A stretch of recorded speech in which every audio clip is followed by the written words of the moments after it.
I want to use the example of Jeffrey Dahmer. Jeffrey Dahmer had parents that did not discipline him. If many of you saw the documentary that was on Netflix here not too long ago, you noticed that at one point in his life, Jeffrey Dahmer's parents both left him in a home by himself. And they left him in high school with access to a vehicle. And this was when he committed his first murder. The world is made up of community. And each community consists of homes. In those homes lies the hopes and the futures for each society. Young people growing up in those homes will become doctors, lawyers, teachers. They will be the future. So, what better way to destroy the future than to infect the home with a negative spirit? To infect the home with a virus that's going to see to the destruction of the society that comes behind it. I want you to be aware that there are 10 signs that indicate that Satan is in your home. Sign number 1 is strife. And strife is a quarrel. It's a fight. When you see these type of things in your home, then you know that there's a negative, dark spirit there. The Spirit of God is one of peace. But when you can't get along with those around you, when you're fighting over everything, and it could be minuscule things, it could be things that really you shouldn't be fighting over, then you know that the spirit of the devil is there. Look back at when you were a child and ask yourself, was there a lot of fights in your home? That's a major indicator that Satan was there, because he is the one and the spirit behind all of the strife. Sign number 2 is rebellion. Rebellion is simply knowing what should be done, being instructed as to what you should do, but saying that you're not going to do it because you've got your own agenda. But when rebellion is in the home, it is a great indicator that Satan is also there, because God's people seek to be obedient. They seek to be at peace. And to keep peace, one must follow rules. The third sign is very similar or close to the second one. And the third sign is an absence of discipline. People going to bed when they want to, music blaring, television programs, no matter if the rating is an R rating being played, there's no discipline at all. Self-discipline, or the lack thereof, that's a problem. Because people who have no discipline, they become settled in certain behavior that appears later on in life. I want to use the example of Jeffrey Dahmer. Jeffrey Dahmer had parents that did not discipline him.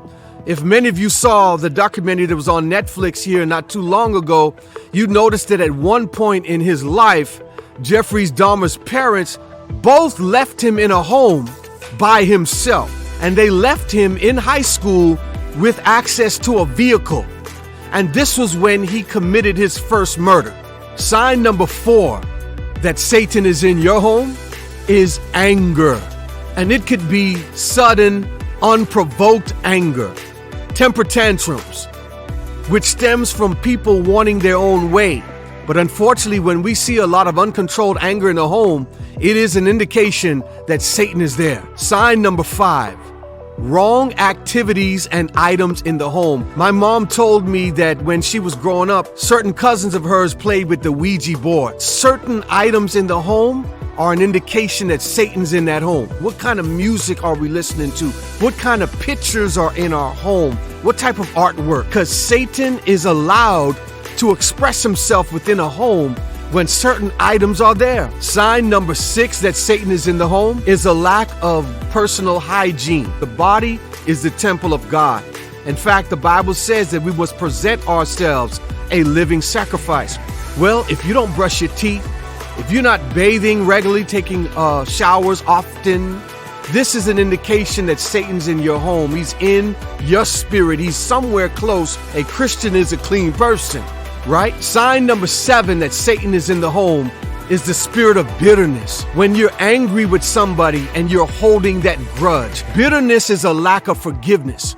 Bitterness is that spirit that attends you when, hey, this person crossed me, or this person offended me. Bitterness comes from Satan. Sign number 8 that Satan is in your home is indications of deep depression and thoughts of suicide. Now, again, I want you to consider that when you were growing up, there might have been episodes of depression that you experienced or that you noticed in your home. Deep depression is a lack of joy. It's a lack of happiness. Now, some people like to say that depression can be a medical issue, but I want people of faith to know that it's deeper than just a medical problem. Depression is evidence that Satan is working. Sign number 9 that Satan is playing around in your home is the spirit of infidelity. I saw this a lot, and at different times, I was the instigator. In my first marriage, I cheated. I did a whole lot of crazy things. And again, I saw people in my life when I was a kid have this spirit of infidelity. You've got a sweetheart, somebody on the side that you're dealing with, but you're married. This is a clear indicator that Satan is involved. God says that he's a jealous God. And in his relationship with you and I, he does not want anybody else competing with our attention. Well, why would your husband or your wife want your attention split between them and somebody else? Satan knows that a lot of times when there isn't the type of love that we needed as youth or as children, then we seek to replace that love with extra relationships. We become sexually active early on. We might have been molested. We might have been taken advantage of. And then we become attached to sex because we get an emotional high from sex. And so when there is infidelity, several sexual partners, then you know Satan is present. And finally, sign number 10 that Satan is present is physical attacks. Now, we go into the Bible and we see stories of men and women that were demon possessed. And we notice that some of the stories, they were foaming at the mouth. They were out of control. They were tearing their clothes. And we think that because we don't see those type of physical things in our lives that, oh yeah, definitely I'm not demon possessed. I ain't doing that, right? You perhaps grew up in a home where there was always physical altercations being done. You saw mama fighting and slapping and screaming and scratching at daddy. Or you saw daddy balling up his fist and punching mama. Usually alcohol was involved in these physical attacks, or some form of drug was apparent or at least available that created some of these behaviors, right? But you've got to know that when there are any type of physical altercation, it's one thing to be angry, it's one thing to be upset, but when you've got to put your hands on somebody, then you know that you're going a little too far. But in some of our homes, that was a normal thing. We know that when this type of behavior is present, Satan is there. It is our job, it is our responsibility to expose the workings of Satan. If we don't know what he's doing, then he will hide in the background, creating trouble for all of our families. Again, many of us grew up in homes where these 10 things or even more things were present. In our next video, we're going to deal with how to correct some of these issues. You guys be blessed.